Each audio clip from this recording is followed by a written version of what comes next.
जय हिंद मेरे प्यारे बच्चों, कैसे हो भाई आप सभी लोग। मैं उम्मीद करता हूँ आप सभी लोग बिल्कुल ठीक, स्वस्थ और मस्त होंगे।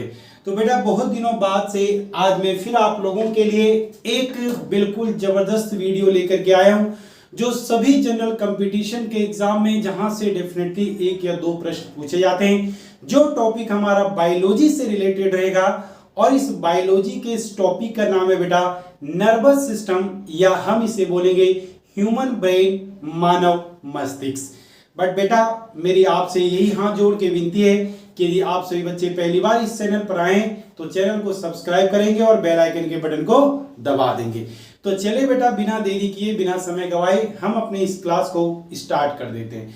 तो जैसा कि आप लोगों को यहाँ दिखाई दे रहा होगा मेरे प्यारे बच्चों कि आज का टॉपिक है हमारा ह्यूमन ब्रेन, मानव मस्तिष्क। मानव मस्तिष्क से रिलेटेड जो भी हमारे जनरल कंपटीशन में प्रश्न बनते हैं वो कहाँ से बनते हैं, कैसे कैसे बनते हैं, किस टॉपिक से बनते हैं, आज सभी को हम कंप्लीट कर जाएंगे। तो बेटा यदि मैं बात करूं ह्यूमन ब्रेन, मानव मस्तिष्क, तो ये मानव मस्तिष्क हमारे शरीर के कौन से भाग की बात करता है। तो मानव मस्तिष्क जो है वो नर्वस सिस्टम से कंट्रोल है। किसे? नर्वस सिस्टम से जुड़ा है ये नर्वस सिस्टम। अब एक सोची सी बात, जब भी हम सिस्टम की बात करते हैं यानी इसे हम हिंदी में बोलते हैं तंत्रिका और तंत्र। और आप कहोगे कि सर जब भी आप सिस्टम के बारे में बताते हो तो किसी भी बॉडी के एक ऑर्गन से लेना देना नहीं होता। बॉडी के फिर वो सारे के सारे पार्ट जो इस सिस्टम में रोल प्ले करते हैं उन्हें हम क्या कहेंगे? सिस्टम। तो मैं कहता हूं कि इस नर्वस सिस्टम में जितने भी सारे के सारे पार्ट एक दूसरे से मिलजुल कर अपना काम करेंगे उन सभी को बोला जाएगा नर्वस सिस्टम। अब ये नर्वस सिस्टम करता क्या है हमारे शरीर में, इसका काम क्या है? तो इसका काम है control and coordinate. It's control and coordinate. इसका काम है नियंत्रण एवं समन्वय। नियंत्रण एवं समन्वय। अब कहोगे सर नियंत्रण तो समझ में आ गया, लेकिन ये समन्वय क्या है? समन्वय, ये समन्वय क्या है? तो एक बात याद रखना, कंट्रोल का मतलब है चीजों पर एक सीधा सा कंट्रोलेशन कि भैया कौन काम करेगा, कौन काम नहीं करेगा, कैसा काम करना है, किसको फास्ट से काम करना है, किसको स्लोली वर्क करना है, ये कंट्रोल होता है। बट समन्वय का मतलब होता है कि दिए गए ऑर्डर पर कार्य का करना, दिए गए ऑर्डर पर कार्य का करना। जैसे आपके ब्रेन ने आपके हाथ को ऑर्डर दिया, भाई हाथ को ऐसे उठाओ, आपने उठाया, ये समन्वय है। उसने कहा ताली बजाओ तो आपने ताली बजाया, ये समन्वय। मतलब कंट्रोल कौन कर रहा है? ब्रेन। लेकिन ब्रेन ने एक सिग्नल भेजा है आपके हाथों के न्यूरॉन्स तक, जिसके माध्यम से आपका हाथ ब्रेन कंट्रोल कर रहा है और ये अपने वर्क को करा रहा है। तो कंट्रोल और समन्वय का मतलब, कोऑर्डिनेट का मतलब समझ चुके होंगे। अब यदि मैं बात करूं नर्वस सिस्टम की, तो ये नर्वस सिस्टम 3 भागों में बटा हुआ है।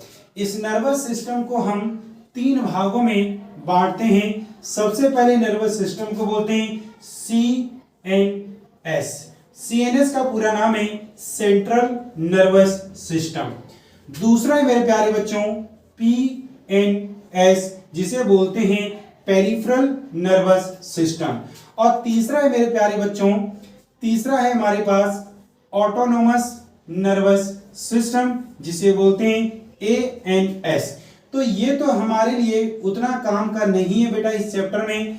हम इस चैप्टर में ह्यूमन ब्रेन के बारे में पढ़ने वाले हैं। और यदि मैं CNS की बात करूं तो CNS 2 अलग अलग चीजों से मिलकर बना है। सबसे पहले ह्यूमन ब्रेन, या इसे हम बोलेंगे ब्रेन या मस्तिष्क।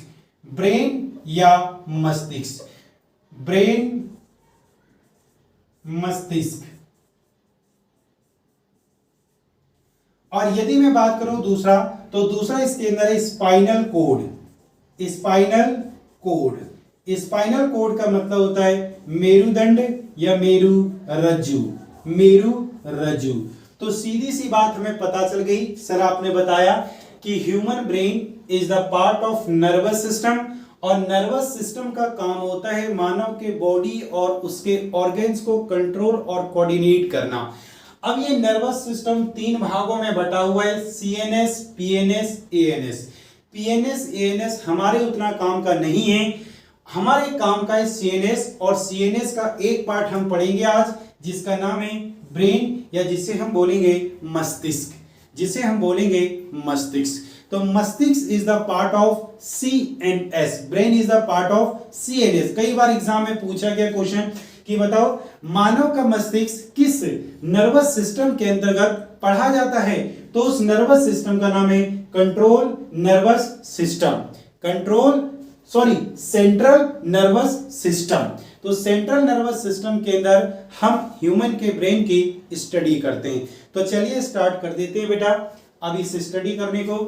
तो हम अब ह्यूमन ब्रेन से रिलेटेड, मानव के मस्तिष्क से रिलेटेड जो भी प्रश्न बनते हैं बिल्कुल बेसिक से उन चीजों को कंप्लीट करेंगे मेरे बच्चों। आज एक एक बातें आज कंप्लीट हो जाएगी।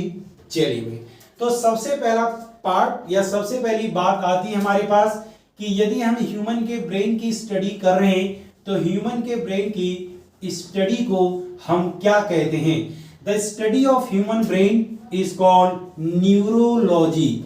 इसे न्यूरोलॉजी बोलते हैं। क्या? न्यूरोलॉजी।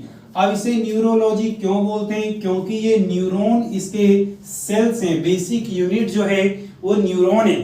तो न्यूरॉन से आया न्यूरो, और लॉजी का मतलब होता है study. The study of neuron is called neurology. It means the study of brain is called neurology. और जो इस न्यूरोलॉजी का इलाज करते हैं उन्हें बोला जाता है न्यूरोलॉजिस्ट। उन्हें क्या बोलते हैं? न्यूरोलॉजिस्ट। अगला पॉइंट हमारा यहाँ पर क्या बनने वाला है बेटा? तो अगला पार्ट हमारा यहाँ पर बनने वाला है कि भाई ये मानव का जो मस्तिष्क है, ये मानव का जो मस्तिष्क है इसका वजन कितना होता है।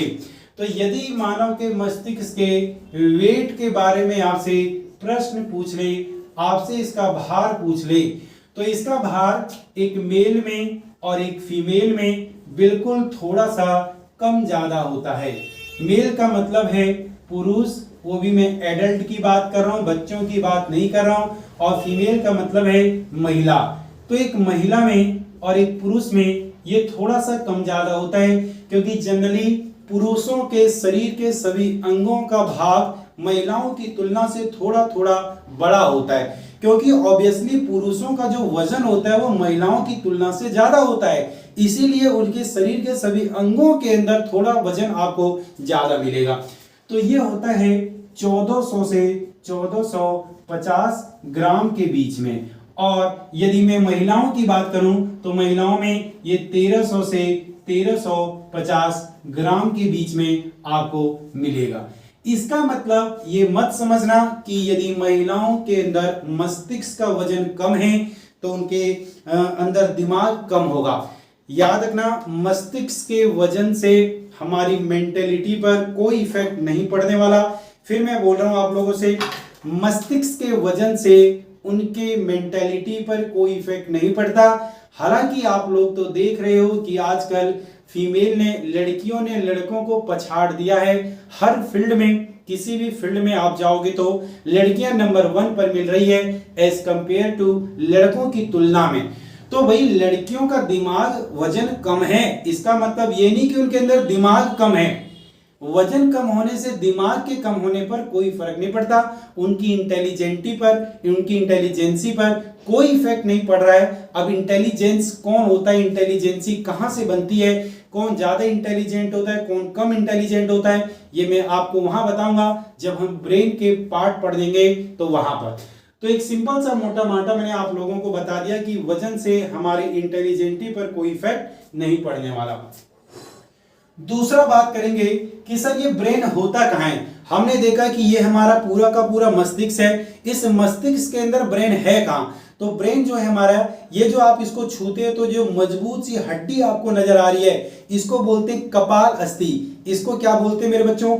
कपाल अस्थि। ये जो हड्डी आपको नजर आ रही है, यहाँ डायग्राम में भी आपको दिखाया जा रहा होगा। डायग्राम में आप देख रहे हो जो सबसे बाहर की लेयर है, जो सबसे बाहरी परत है, उसी को हमने बोला है कपाल अस्थि। जो सबसे बाहर की लेयर है, जो सबसे बाहर की परत है, उसको बोला जाता है कपाल अस्थि। और इस कपाल अस्थि के अंदर होता है हमारा मस्तिष्क। बेटा ये मस्तिष्क बहुत बड़े काम की चीज है और इसके अंदर कभी भी यदि दुर्घटना घटे और चोट लग जाए तो कभी भी इसके अंदर रिकवर नहीं होता। इसलिए इस मस्तिष्क को एक ऐसी तरह का प्रोटेक्शन दिया हुआ है कि भाई जिसे आसानी से चोट ना लगे। तो देखेंगे पूरा ये कहाँ है। तो यदि मैं बात करूं कि हमारे ब्रेन की पोजीशन कहाँ है, हमारे ब्रेन की पोजीशन, उसकी स्थिति कहाँ है, मस्तिष्क की स्थिति है कहां, तो मस्तिष्क जो है वो हमारे क्रेनियल के अंदर, below the cranial, below the cranial. Cranial का मतलब इसे हम बोलते हैं कपाल अस्थि के नीचे। कहां है? कपाल अस्थि के ठीक नीचे। अब कहोगे सर ये कपाल अस्थि क्या है? तो मैंने बोला ना कि ये जो मजबूत सी हड्डी आपको नजर आ रही है, इसी हड्डी को बोला जाता है कपाल अस्थि, इसी को बोलते हैं क्रेनियल। और ये क्रेनियल एक नहीं, ये 8 अलग अलग प्रकार के लोब्स यानी 8 अलग अलग प्रकार की बोन्स, 8 अलग अलग प्रकार की हड्डियों के एक ग्रुप से मिलकर बना हुआ है, जिसने हमारे मस्तिष्क को एक सुरक्षा प्रदान किया हुआ है। किसने? क्रेनियल ने। तो याद रख लेना क्रेनियल। अब एक छोटी सी बात और मैं बता रहा हूं जिसे समझने की आवश्यकता है आप लोगों को, कि मान लो कि ये हमारा है बेटा, ये मान लो कि ये हमारा है मस्तिष्क, ये क्या है हमारा मस्तिष्क, और इस मस्तिष्क के चारों तरफ एक बाहर लेयर होती है, जिस लेयर को एक बाहर मेम्ब्रेन होती है। यदि ये हमारा ब्रेन है, BRAIN, यदि ये हमारा ब्रेन है, ये हमारा मस्तिष्क है, तो इस मस्तिष्क को सुरक्षा देने के लिए बाहर एक लेयर बनाई है मैंने, जिस लेयर को बोलते हैं मेनिंजस। इसे हम मेनिंजस का नाम देते हैं, मेनिंजस। ये मेनिंजस मेम्ब्रेन होती है। ये मेनिंजस जो है ये ब्रेन मेम्ब्रेन है। कौन सी? ब्रेन मेम्ब्रेन है। ये मस्तिष्क की झिल्ली है, मस्तिष्क की झिल्ली है जो बाहर के इन्फेक्शन से ये बचाता है। अब एक बात बता मुझे, यदि ये हमारा ब्रेन है तो ब्रेन तो बहुत ही कोमल या बहुत ही सेंसिटिव ऑर्गेन्स है। यदि ये हड्डियों के कांटेक्ट में डायरेक्ट ये आ गया कपाल अस्थि के कांटेक्ट में, तो बेटा ये तो इसका एक तो कचूमर बना देगा और एक तो ये इसको बहुत ही इन्फेक्शन क्रिएट कर देगा। इसलिए इस ब्रेन को इन्फेक्शन से बचाने के लिए इसके चारों तरफ हमने एक लेयर का निर्माण बना हुआ है, जिस लेयर को बोलते हैं ब्रेन मेम्ब्रेन, या इसी को बोला जाता है मेनिंजस। इसी को बोलते हैं बेटा मेनिंजस। अब एक छोटी सी बात और बता दूं कि ये जो मेनिंजस जो है ना, ये वाकई में मेनिंजस एक नहीं 3 लेयर से मिलकर बना हुआ है, 3 लेयर से। तो आप देखते हो ये इसके बाद ये एक दूसरी लेयर है और ये एक तीसरी लेयर है। यहां डायग्राम में आप लोग देख रहे होंगे कि जो हमारा ब्रेन है, हमारा मस्तिष्क है, वो 3 अलग अलग प्रकार की परतों से ढका हुआ है और 3 अलग अलग प्रकार की मेम्ब्रेन से ढका हुआ है। जो मेम्ब्रेन सबसे अंदर की है, जो बिल्कुल ब्रेन के नजदीक का है, उसको बोला जाता है, याद रखना, उसे बोलेंगे पायामेटर, उसे पायामेटर बोलेंगे। उसके बाद जो दूसरा लेयर है उसे बोलते हैं आर्किन्योड,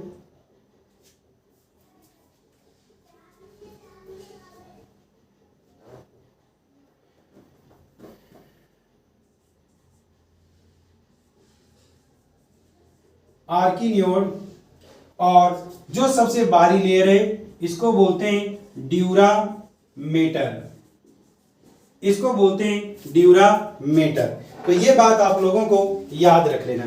ठीक है मेरे प्यारे बच्चों,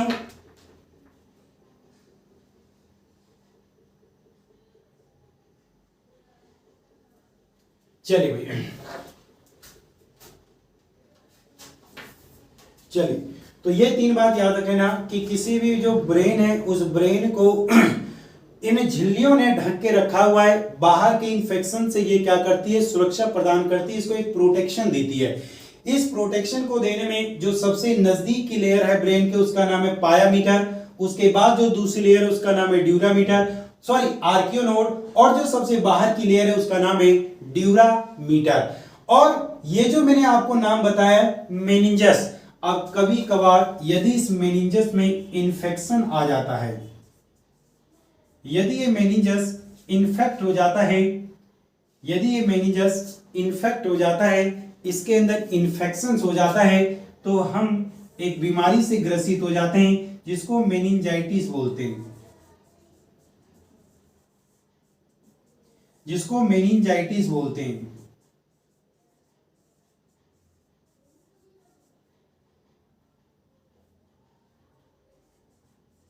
पूछा जाता है कई बार एग्जाम में, आपसे पूछाएगा निम्न में से वो कौन सा डिजीज है जो ह्यूमन के ब्रेन से रिलेटेड है। तो मानव के ब्रेन से रिलेटेड जो डिजीज है उसका नाम है मेनिंजाइटिस। क्या होता है मेनिंजाइटिस? मेनिंजाइटिस बॉडी के ब्रेन के किस भाग को इफेक्ट करता है? तो मेनिंजाइटिस वो डिजीज है जो मानव के मस्तिष्क के मेनिंजाइटिस मेम्ब्रेन को ये इफेक्ट करता है। तो बाहर का कोई भी बैक्टीरिया यदि इस मेनिंजाइटिस को इन्फेक्ट कर देता है तो हमारे इस मेनिंजाइटिस में सूजन आ जाती है, स्वेलिंग आ जाती है, और इस सूजन के आ जाने से धीरे धीरे हमारे ब्रेन के काम करने की क्षमता, हमारे मस्तिष्क के सोचने समझने की क्षमता धीरे धीरे कमजोर होती जाती है और अंततः उसकी मृत्यु हो जाती है, मृत्यु तक हो जाती है इस मेनिंजाइटिस नामक बीमारी से। ठीक है भाई, तो ये आप लोगों को कुछ ब्रेन से रिलेटेड जो बातें मैंने आपको बताई ये आप लोगों को याद रखना है। क्या बताया, ध्यान से देख लो। The study of brain is called neurology, and जो इलाज करते हैं ब्रेन का उसे कहते हैं न्यूरोलॉजिस्ट। वेट यदि मेल और फीमेल के कंपैरिजन में देखा जाए तो मेल में 1400 से 1450 ग्राम, फीमेल के अंदर 1300 से 1350 ग्राम। दूसरी बात कि सर ये जो ब्रेन है वो हमारे अस्थि कपाल के नीचे धसा हुआ है और उसके चारों तरफ 3 अलग अलग प्रकार की लेयर ने उसको प्रोटेक्ट किया हुआ है, जिसमें से जो लेयर सबसे नजदीक है उसको, जो ब्रेन के सबसे नजदीक की लेयर है उसको बोला है हमने पायामीटर, जो दूसरे नंबर की लेयर है उसको बोला है आर्किनोड, और जो सबसे आउटर लेयर है उसको हमने बोला है ड्यूरामीटर। और याद रखना इन तीनों लेयर से जो सबसे नजदीक का लेयर है दैट इज कॉल्ड मेनिंजस, इसको बोलते हैं मेनिंजस। और यदि किसी के बॉडी में ये मेनिंजस को कोई बैक्टीरिया इफेक्ट करता है, उसमें इन्फेक्शन प्रोड्यूस होता है, तब उनके इस मेनिंजस में सूजन आ जाता है और उस समय उसके मस्तिष्क में एक बीमारी पैदा हो जाती है जिसे मेनिंजाइटिस कहते हैं, जिसे क्या कहते हैं, मेनिंजाइटिस। तो इतनी बातें आप सही बच्चे समझ गए होंगे। समझ में आ रहा है कि नहीं आ रहा है? समझ गए होंगे, मुझे पता है बेटा, समझ में आ रहा है ना? हाँ बिल्कुल समझ में आ रहा होगा भाई।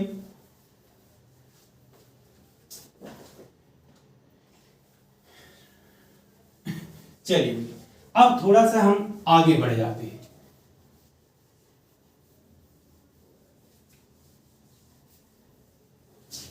अब थोड़ा सा हम आगे बढ़ जाते हैं, और जब थोड़ा सा हम आगे बढ़े तो हमने ये देखा भाई कि अब हम ब्रेन के अंदर यदि जा रहे हैं तो यदि मैं पूछा जाऊं कि आप लोगों से हमारे नर्वस सिस्टम के सबसे छोटी इकाई क्या है, तो याद रखना smallest cell of nervous system.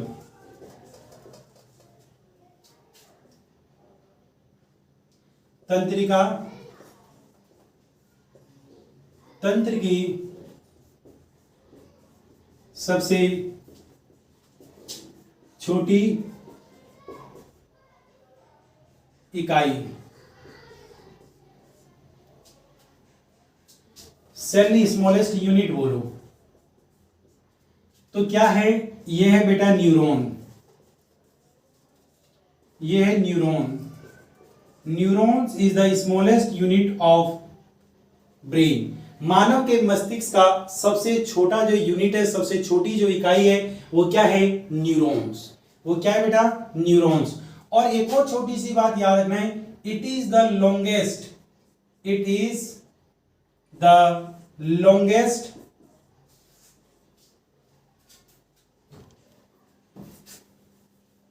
neuron is the longest cell of human body। यह मानव के मस्तिष्क की, यह मानव के शरीर की सबसे लंबी कोशिका है। ठीक है भाई, ये मानव के शरीर की सबसे लंबी कोशिका है। कौन सी? तो याद रख लेना, उसका नाम है न्यूरॉन्स। क्या नाम है? Neurons. Neurons is the longest cell of human body. मानव के मस्तिष्क की सबसे बड़ी कोशिका का नाम क्या है? न्यूरॉन्स। और सेल के चैप्टर में मैंने बताया होगा कि मानव के शरीर में सबसे छोटी कोशिका क्या है? तो बोलना सर ओवम, जो फीमेल के अंदर पाया जाता है। बट पूछा जाए नहीं मुझे बताओ मेल की सबसे छोटी सेल्स क्या है? तो उसका नाम है स्पर्म, जिसे हम बोल देते हैं शुक्राणु, जिसे हम बोलते हैं शुक्राणु।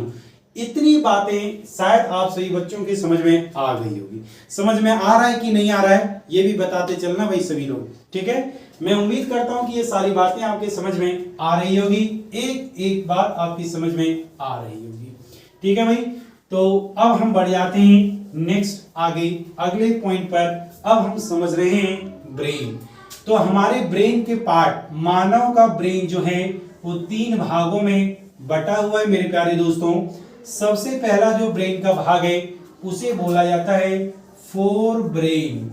इसे बोलते हैं फोर ब्रेन, हिंदी में बोला जाता है अग्र मस्तिष्क। इसे बोलते हैं अग्र मस्तिष्क। दूसरा है हमारे पास मिड ब्रेन, मिड ब्रेन, इसे बोलते हैं मध्य मस्तिष्क। और तीसरा जो है मेरे प्यारे बच्चों उसका नाम है हिंड ब्रेन। इसका नाम है हिंड ब्रेन। हिंड ब्रेन का मतलब है पश्च मस्तिष्क। इसका नाम है पश्च मस्तिष्क। क्या नाम है मेरे प्यारे बच्चों? पश्च मस्तिष्क। ठीक है, इसका नाम है पश्च मस्तिष्क।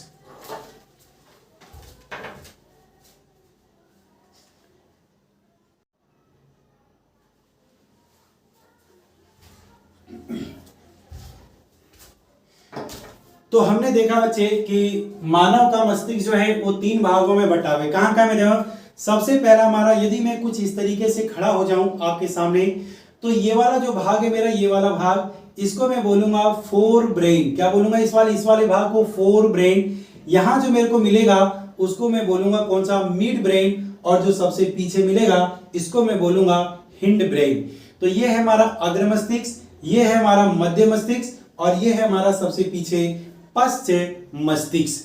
तो याद रखना, अग्र मस्तिष्क और मध्य मस्तिष्क को तो कपाल ने अच्छी तरीके से ढक के रखा हुआ है, सुरक्षा प्रदान किया हुआ है, लेकिन ये जो पश्च मस्तिष्क है वो बेटा उतने अच्छे तरीके से उसको सुरक्षा नहीं दे रखा है इन कपाल अस्थियों ने। इसलिए पीछे कभी भी किसी को नहीं मारना चाहिए। आपने नाना पाटेकर की मूवी देखी होगी तो आपको पता होगा, जब कोई भी नाना पाटेकर को पीछे मारता है तो कहता है पीछे मत मारो, पीछे छोटा दिमाग होता है और वहां चोट लगने से आदमी की मृत्यु भी हो सकती है। जी हाँ, बिल्कुल सही, मृत्यु हो सकती है। अब कैसे होती है वो मैं आप लोगों को भी बताऊंगा। तो ये तो हमारे मेन पार्ट हो गए। ये कौन से मेन पार्ट हो गए? तो याद रखना, जो फोर ब्रेन है ये सबसे लॉन्गेस्ट या सबसे हम कह सकते हैं लार्जेस्ट पार्ट ऑफ ब्रेन, यानी मस्तिष्क का सबसे बड़ा भाग। मस्तिष्क का सबसे बड़ा भाग, सबसे बड़ा भाग। यदि आपसे पूछा जाए इन तीनों मस्तिष्क में से मस्तिष्क का वो कौन सा भाग है जो सबसे बड़ा है, तो बोलना सर फोर ब्रेन। और ये जो है वो मस्तिष्क का सबसे छोटा भाग। यह है मस्तिष्क का सबसे छोटा भाग, सबसे छोटा भाग। तो सबसे बड़ा भाग कौन सा है? Fore brain. सबसे छोटा भाग कौन सा है? Mid brain. और हिंड ब्रेन जो है वो भैया ना तो बहुत बड़ा है ना ही बहुत छोटा है। ठीक है, तो चलिए अब एक एक करके इनके मैं पार्ट बता देता हूं। फोर ब्रेन में मेन 3 पार्ट होते हैं जो हम लोगों को पढ़ना है, जो हमारे बॉडी को कंट्रोल करता है। सबसे पहले का नाम है थैलेमस, हिंदी में भी इसे हम थैलेमस बोलते हैं। दूसरे का नाम है हाइपोथैलेमस,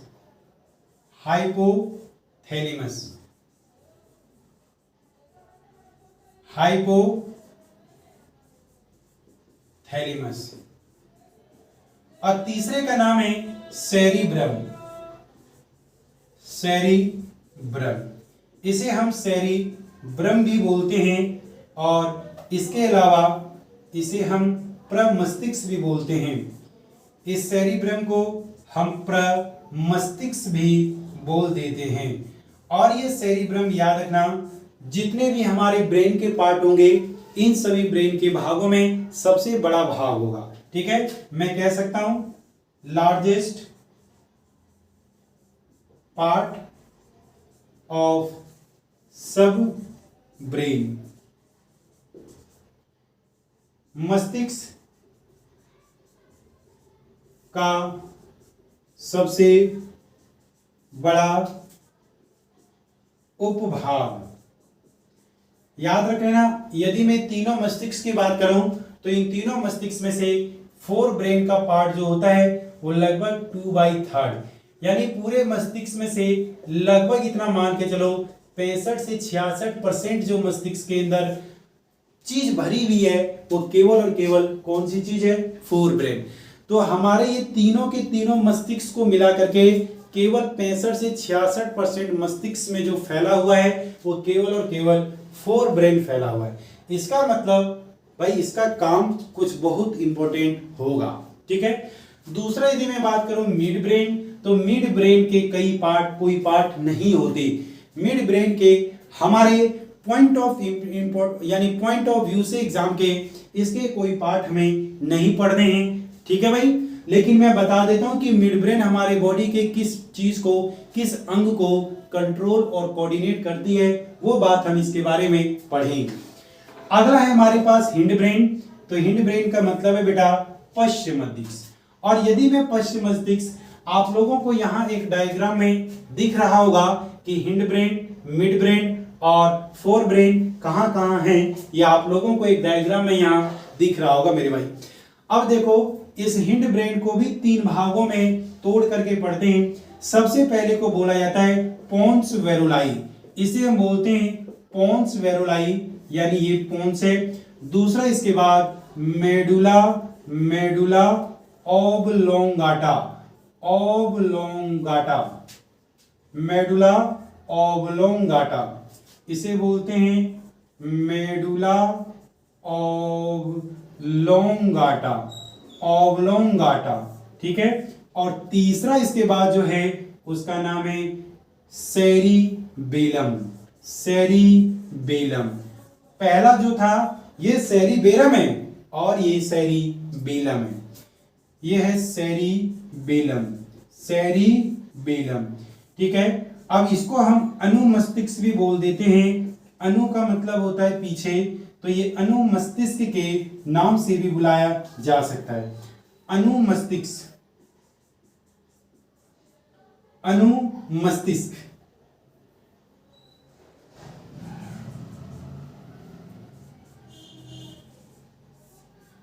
अनुमस्तिष्क। तो ये हमने पढ़ लिया ब्रेन के पार्ट। ठीक है भाई, तो मैं एक बार इसको रिवाइज कर दे रहा हूं, एक बार मैं इसको रिपीट कर दे रहा हूं, ध्यान से सभी बच्चे समझ लेंगे कि मानव के मस्तिष्क को 3 भागों में हमने बांटा है, fore brain, mid brain, hind brain.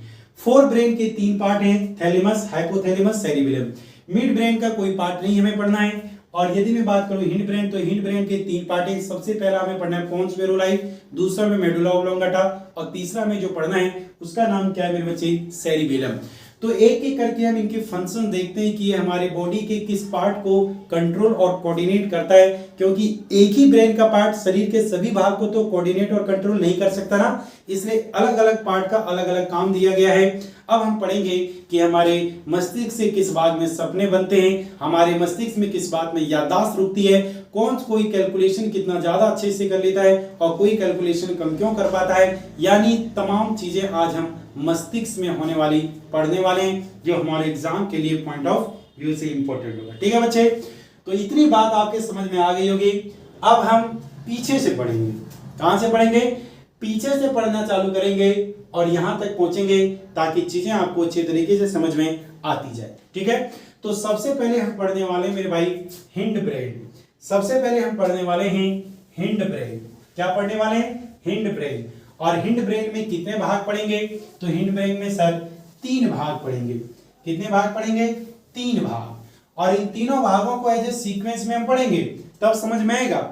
यदि मैं पहले पॉइंट्स पढ़ा दूं तो कंफ्यूज हो जाओगे, इसलिए पहले मैं पढ़ाऊंगा आपको सेरिबेलम। सबसे पहले हम पढ़ रहे हैं मेरे भाई सेरिबेलम।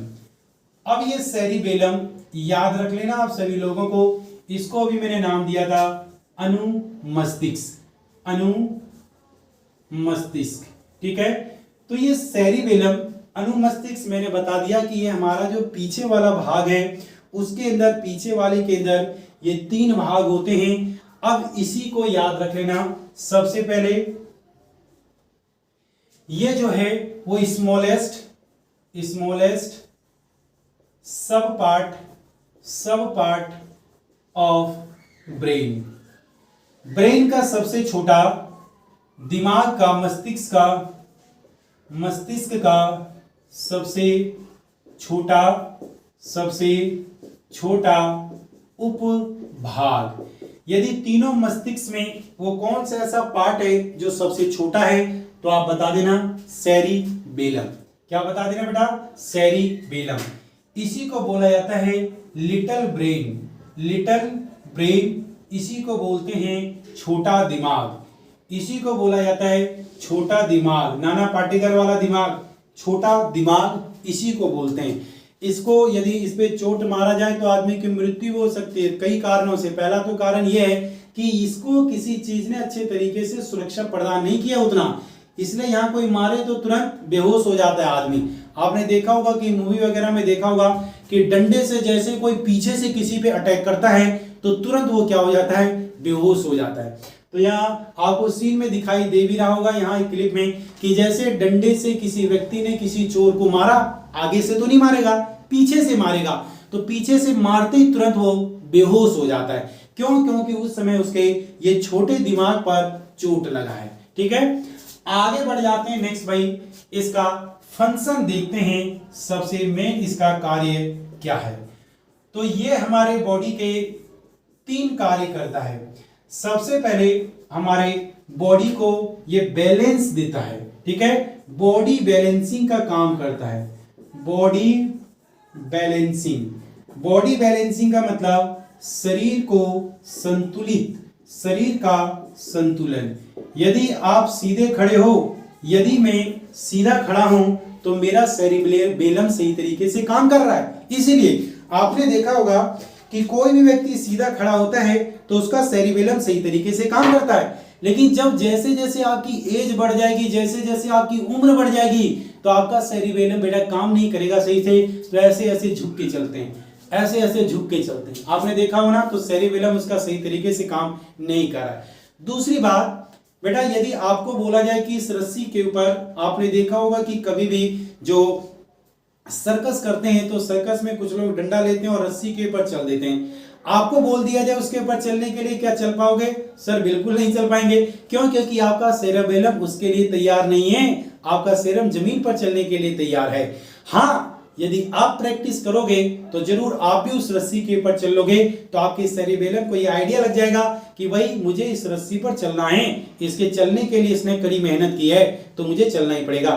तो सेरिबेलम आपके शरीर को एक पेड़ की तरह बिल्कुल सीधा खड़ा रखता है। दूसरा, मसल कॉन्ट्रैक्शन।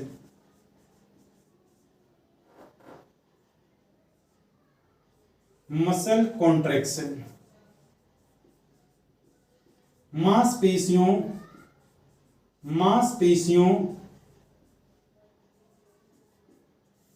का संकुचन। क्या होता है मांसपेशियों का संकुचन? तो हमारी बॉडी के जितने भी भाग मांसपेशियों से बनी है उन मांसपेशियों का संकुचन होता है। अब मांसपेशियों के संकुचन से क्या होता है? तो जब भी हमारे शरीर की कोई मांसपेशियां संकुचित होती है तो उसके अंदर से कोई फ्लूइड निकलता है। क्या निकलता है? फ्लूइड, कोई तरल निकलता है, जो तरल हमारे शरीर के लिए बहुत ही उपयोगी है। ये ना निकले तो आपकी मृत्यु हो जाएगी। कहोगे सर ये कैसी बात है? बिल्कुल भाई, तभी तो पीछे छोटे दिमाग में चोट लगने से आपकी मृत्यु हो गई। मान लो किसी ने आपको काफी तेजी से पीछे से डंडा मारा, डंडा मारते ही आपका ये जो सेरिबेलम था काम करना बंद कर दिया। सेरिबेलम ने काम करना बंद करते ही बॉडी बैलेंसिंग तो खो चुके हो, आप सीधे नीचे पड़े मेरे नजर आओगे। दूसरी बात आपके मसल्स का कॉन्ट्रैक्शन भी बंद हो चुका होगा। कहो कैसे?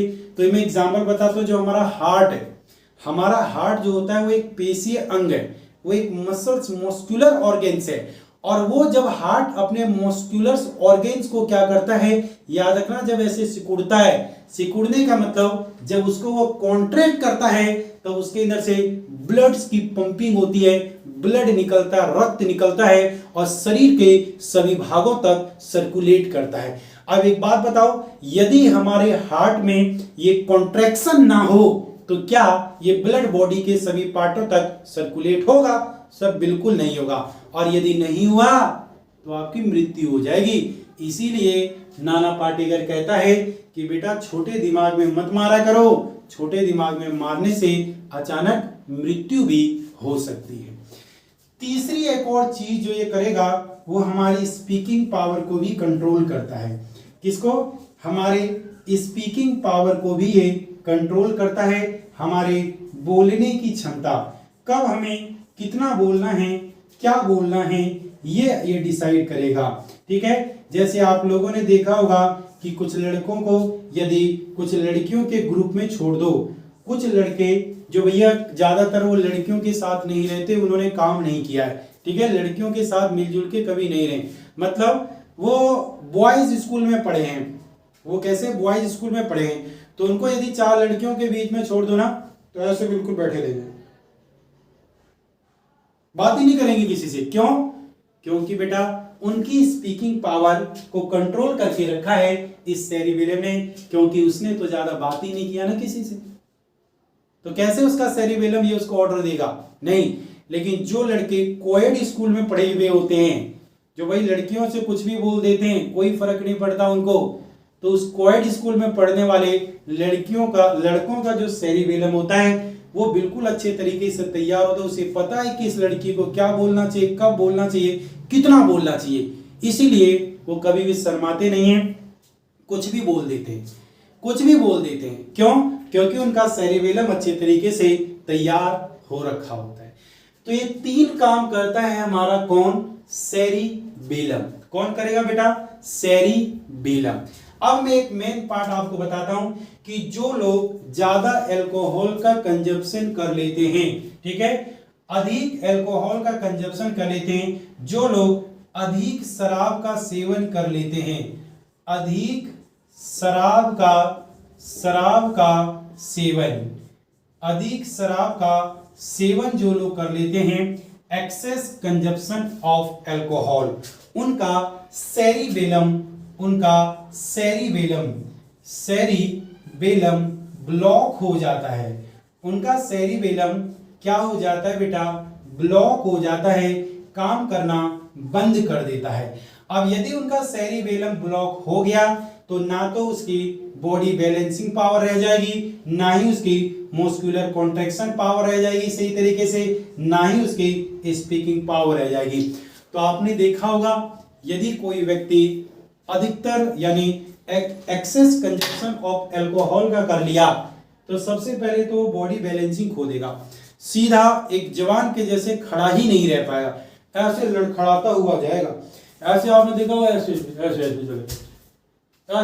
जैसे कि उसके शरीर में जान ही नहीं है, मतलब उसके इस बॉडी के ऊपर बैलेंस करने वाली क्षमता खत्म हो चुकी है। दूसरा मस्कुलर कॉन्ट्रैक्शन, और मस्कुलर कॉन्ट्रैक्शन जो है उसके मसल्स में बेटा, मान लो कि उसको आया आपके बाल में थप्पड़ मार, दे थप्पड़ दे थप्पड़ दे थप्पड़ दे थप्पड़, 4-5 थप्पड़ मार दिए इसमें, वो कहेगा और मार मुझे और मार मुझे, उसको कोई फर्क नहीं पड़ रहा है, उसको कोई फर्क नहीं पड़ रहा है, क्योंकि आगे मैं एक बात बताऊंगा, जब मैं फोर ब्रेन बताऊंगा तो फोर ब्रेन में आएगा हमारे पास एक थैलेमस। तो थैलेमस जो होता है वो हमारे बॉडी के अंदर एक्सटर्नल पेन को कंट्रोल करता है। किसको? एक्सटर्नल पेन को। तो यहाँ आपका ये सेरिबेलम तो ब्लॉक हो रहा है, उसके साथ साथ थैलेमस भी ब्लॉक हो जाता है, और थैलेमस ब्लॉक होने के कारण से क्या होता है, बाहरी दर्द का आभास ही नहीं होता है। चाहे उसको किधर थप्पड़ मार दो, लात मार दो, आपने देखा होगा यदि पड़ा हुआ है उसको लात मार देते हैं, वो उधर उल्टा फिर सीधा हो गया, लात मारा मतलब कोई फर्क नहीं पड़ा।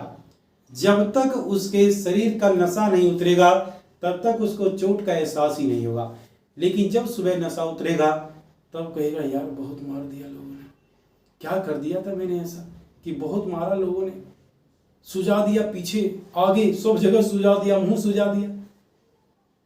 तब उसे एहसास होगा जब उसका सेरिबेलम एक्टिव हो जाएगा, काम करना चालू कर देगा।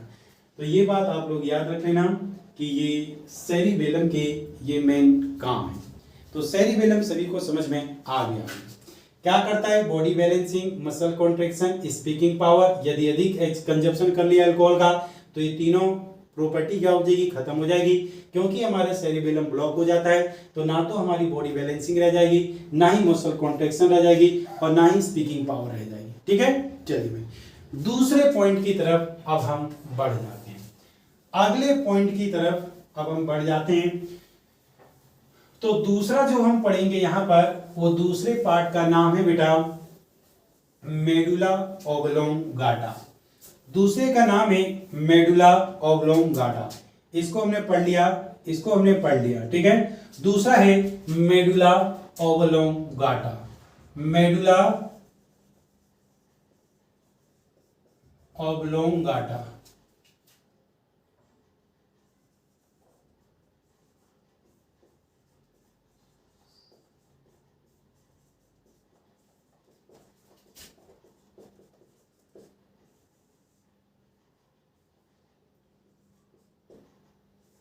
मेडुला ऑब्लोंगाटा, ठीक है। दूसरी चीज हमें पढ़नी है यहां पर। अब मेडुला ऑब्लोंगाटा करता क्या है? तो बोलना सर मेडुला ऑब्लोंगाटा का काम है हमारे बॉडी के अंदर होने वाले इनवॉलेंट्री रिएक्शन को कंट्रोल करना। ये इनवॉलेंट्री रिएक्शन क्या होता है? अनैच्छिक क्रियाएं।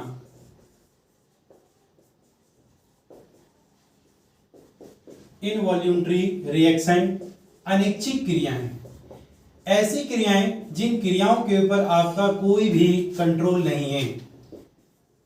ऐसी क्रियाएं जिन क्रियाओं के ऊपर आपका कोई भी कंट्रोल नहीं है।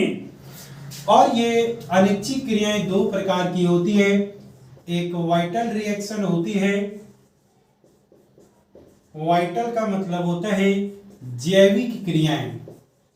ऐसी क्रियाएं जिसको यदि आपने नहीं किया तो आपकी मृत्यु तक हो सकती है। और दूसरा होता है एसेसरी रिएक्शन, जिसे बोलते हैं सहायक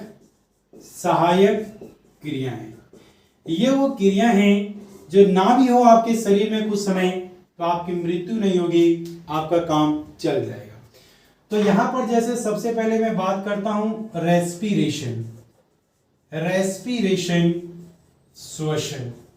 अब आपको पता है कि यदि आपने 5 मिनट श्वसन नहीं किया, 5 मिनट तो बहुत ज्यादा बोल दिया भाई मैंने, यदि आपने श्वसन नहीं किया तो प्रलोक सिधार जाओगे आप।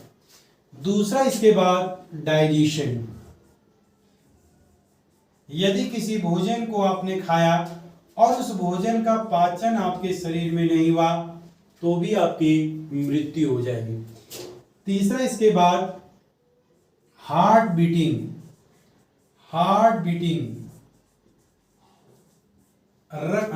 हृदय का धड़कना। अब यदि आपका हृदय ना धड़के तो भी आपकी मृत्यु हो जाएगी। इसके अलावा ब्लड सर्कुलेशन। यदि आपके सेल्स तक रक्त ना पहुंचे, रक्त का परिसंचरण, तो उसे ऊर्जा ही नहीं मिलेगी, परिसंचरण। और यदि उसे ऊर्जा नहीं मिलेगी तो बेटा धीरे धीरे वो काम करना बंद कर देगा। तो ये सारी की सारी ऐसी केमिकल रिएक्शन है हमारे शरीर के अंदर कि यदि इनमें से कोई सी भी ना हो। एक और है एक्सक्रीशन। एक्सक्रीशन किसे बोलते हैं? उत्सर्जन। अब यदि इनमें से पांचों में से कोई सी भी रिएक्शन ना हो तो आपका मरना तय है। इसीलिए इसको बोला जाता है वाइटल रिएक्शन, जैविक क्रियाएं। तो इन पांचों क्रियाओं को कौन कंट्रोल करेगा? Medulla oblongata. मान लो कि आपने रेस्पिरेशन लिया, कब आपको रेस्पिरेशन लेना है, कब आपको सांस लेना है, कब ज्यादा लेना है, कब कम लेना है, ये कौन कंट्रोल करेगा? Medulla oblongata. मान लो आप किसी सड़क पर जा रहे थे, 1 मिनट के अंदर 14 से 15 बार आप सांस ले रहे थे, लेकिन अचानक से आपके पीछे एक कुत्ता छोड़ दिया गया और आप बचने के लिए भागने लगे, तो आपका मेडुला ऑब्लोंगाटा कह रहा है भैया अब मुझे ज्यादा ऊर्जा की आवश्यकता है, इसीलिए अब याद रखना तो जल्दी जल्दी सांस ले ताकि मेरे पास जल्दी जल्दी ऑक्सीजन पहुंचेगा और एनर्जी जल्दी जल्दी पहुंच जाएगी। तो ये किसने कंट्रोल किया? मेडुला ऑब्लोंगाटा ने। अब आपने खाना खाया, खाना खाने के बाद मैंने डाइजेशन वाले पार्ट में बताया होगा कि मुंह में इसोफेगस के माध्यम से हमारे स्टोमक में जाकर के 3 से 4 घंटे तक खाना जो होता है ऐसे ही पड़ा रहता है। फिर उसको कंट्रोल कौन करता है? उसको कंट्रोल करेगा मेडुला ऑब्लोंगाटा। सिग्नल भेजेगा, कहेगा भैया जागो सब लोग, जितने एंजाइम है जल्दी से जागो और इसका पाचन करो, जल्दी से काम करने का समय आ गया है, तोड़ फोड़ करना चालू कर दो। इसी तरह से आपके हार्ट बीट को कंट्रोल करेगा ये ब्लड सर्कुलेशन, एक्सक्रीशन, इन सभी चीजों को मेडुला ऑब्लोंगाटा कंट्रोल करता है। लेकिन कुछ ऐसी रिएक्शन भी होती है जो हमारे शरीर में हमारा उसके ऊपर बस नहीं होता, लेकिन उनके ना होने से हमारी मृत्यु नहीं होगी। जैसे एग्जांपल के लिए सबसे पहले मैं बात करता हूं स्नीजिंग। स्नीजिंग का मतलब छींकना। अब कब छींक आएगी ये आपको पता नहीं है, लेकिन छींक ना आए तो ऐसा नहीं कि आपकी मृत्यु हो जाएगी, कई बार छींक आते आते बीच में रुक भी जाता है। दूसरा इसके बाद स्नोरिंग।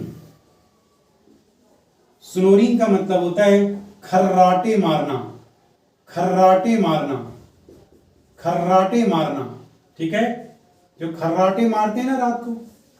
तीसरा इसके बाद ब्लिंकिंग।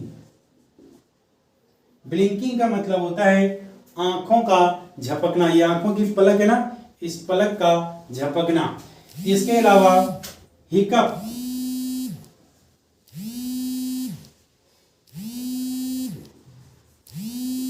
हिचकी का आना,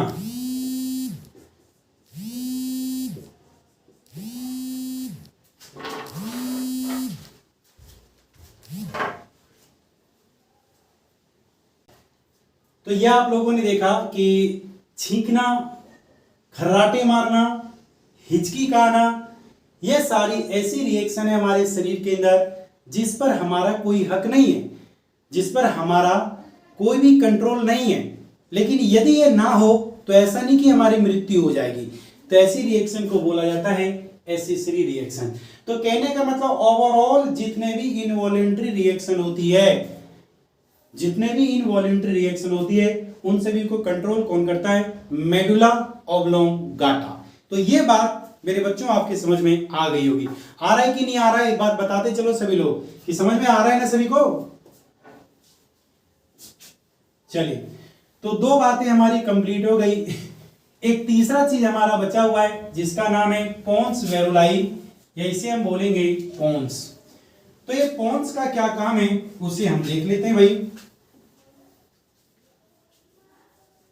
हिंड ब्रेन का एक लास्ट का पार्ट बचा हुआ है मेरे बच्चों जिसका नाम है पोन्स। तो ये पोन्स क्या काम करता है? पोन्स, इसका कुछ ज्यादा काम है नहीं। ये करेगा क्या तो मैं बता देता हूं कि इट कम्युनिकेट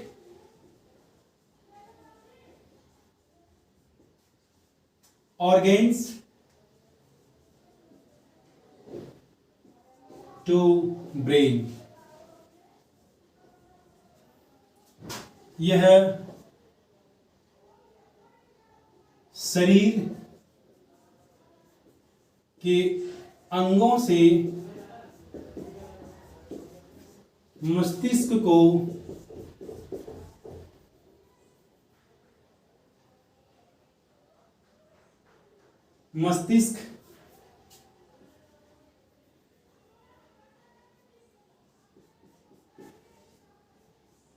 सूचना पहुंचाने का काम करता है।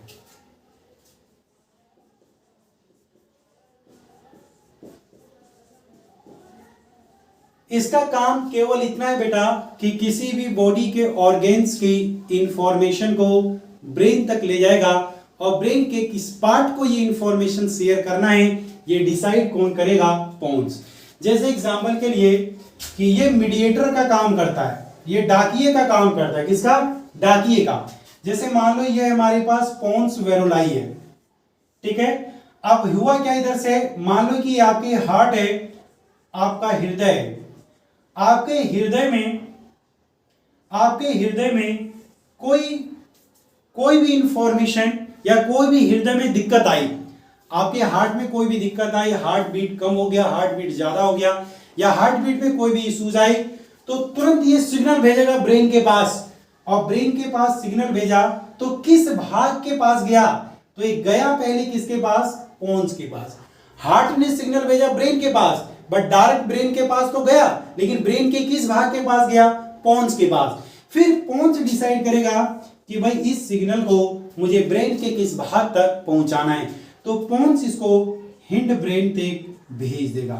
किस तक भेज देगा? हिंड ब्रेन तक। क्योंकि इसे एक बात पता है पोन्स को कि हमारे हृदय को कौन कंट्रोल कर रहा है, हमारे हृदय के हार्ट बीट को कौन कंट्रोल कर रहा है, तो उसे पता है हिंड ब्रेन का एक तीसरा वाला पार्ट, हिंड ब्रेन का जो सेकंड पार्ट है मेडुला ऑब्लोंगाटा, ये इसको कंट्रोल कर रहा है। तो मेडुला ऑब्लोंगाटा है किसमें? हिंड ब्रेन में। तो हिंड ब्रेन तक इंफॉर्मेशन भेज देगा। कहने का मतलब यह है पोन्स जो होता है वो सभी शरीर के अंगों से आए हुए सिग्नल को ब्रेन के अलग अलग भाग तक भेजने का काम करता है और इसका कोई दूसरा काम नहीं है। इसलिए मैंने लिखा है कि यह शरीर के अंगों से मस्तिष्क की सूचना पहुंचाने का काम करता है। शरीर के अंगों से मस्तिष्क के किस भाग तक ये इंफॉर्मेशन शेयर करनी है, उसके लिए ये पोन्स वेरोलाई हेल्पफुल होगा। तो ये मस्तिष्क का पीछे वाला भाग हम लोगों ने पढ़ लिया, जिसे हमने नाम दिया है कौन सा मस्तिष्क? तो याद रखना बच्चे, हिंड ब्रेन, पश्च मस्तिष्क। अब हम बात करेंगे मिड ब्रेन की। अब हम बात किसकी करेंगे बच्चे? मिड ब्रेन की। तो ये है हमारे पास मिड ब्रेन। मिड ब्रेन का मतलब है मध्य मस्तिष्क। ये है मध्य मस्तिष्क। और मैंने आप लोगों को बता दिया है कि मध्य मस्तिष्क जो है तीनों मस्तिष्क में से सबसे छोटा भाग है। ये सबसे छोटा भाग है। स्मॉलेस्ट पार्ट ऑफ ब्रेन, मस्तिष्क का सबसे छोटा भाग, मस्तिष्क का सबसे छोटा भाग। अब मस्तिष्क का सबसे छोटा भाग आपसे पूछे तो बोल देना मिड ब्रेन। बट यदि पूछे मस्तिष्क का सबसे छोटा उपभाग कौन सा है, तब बोलना है सेरिबेलम। मस्तिष्क का सबसे बड़ा उपभाग कौन सा है, तो बोलना सेरिबेलम, जो भी हमारा होगा। तो ये हमारे बॉडी के दो सेंसरी ऑर्गेन्स को कंट्रोल करता है। ये हमारे शरीर के दो सेंसरी ऑर्गेन्स संवेदनशील अंगों को ये नियंत्रित करता है। और वो संवेदनशील अंग कौन कौन से हैं? तो सबसे पहला है आई, बोले तो आंख, और दूसरा है हमारा इसके बाद ईयर, बोले तो कान। यानी आंख और कान, इन दोनों को कौन कंट्रोल करेगा? इन दोनों को कंट्रोल करेगा कौन? तो याद रखना, मानव के मस्तिष्क का जो बीच वाला भाग है, जिसे हमने बोला है मिड ब्रेन। जैसे किसी को आपने देखा तो आप उसको तुरंत कैसे पहचान जाते हो? तो ये पहचानने वाली बात कौन कंट्रोल करेगा? Mid brain. आपने किसी की आवाज को सुना तो तुरंत पता चल गया कि ये मम्मी की आवाज है, पापा की आवाज है, दादा की आवाज है, दोस्त की आवाज है, दुश्मन की आवाज है, गर्लफ्रेंड की आवाज है या बॉयफ्रेंड की आवाज है। तो कैसे पता चलेगा? ये आपको ये मिड ब्रेन बताएगा। बाकी मिड ब्रेन का और कोई दूसरा काम नहीं, इसीलिए तो बोला था कि ये सबसे छोटा भाग है हमारे मस्तिष्क का। ठीक है, अब हम चलते हैं इसके बाद नेक्स्ट आगे अगले पार्ट की तरफ। ठीक है।